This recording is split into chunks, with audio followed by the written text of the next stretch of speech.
பொருளாக இடம்பெற வேண்டுமானால் அது ஏற்கனவே அங்கு இருப்பதாக நம்புவதன் மூலமே நிகழும்.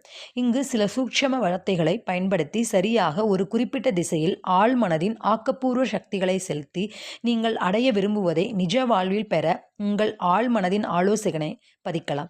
உங்களுடைய எண்ணம், குறிக்கோள், திட்டம் என்பது ஒருவரின் கையைப் போல, இதயத்தைப் போல மிகவும் உண்மையானது.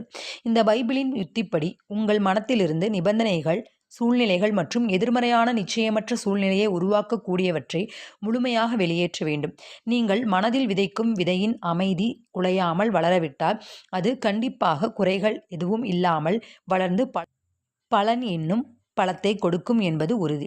இயேசு முன்வைத்த ஒரே நிபந்தனை நம்பிக்கை வைக்க வேண்டும் என்பதுதான். நீங்கள் நம்புவதைப் போலவே நடக்கும் என்று மீண்டும் மீண்டும் பைபிளில் குறிப்பிடப்பட்டுள்ளது. ஒரு விதமான விதையை மண்ணில் விதைத்தால் அதே இனச்செடி தான் வளரும் என்பதில் உங்களுக்கு நம்பிக்கை உள்ளது.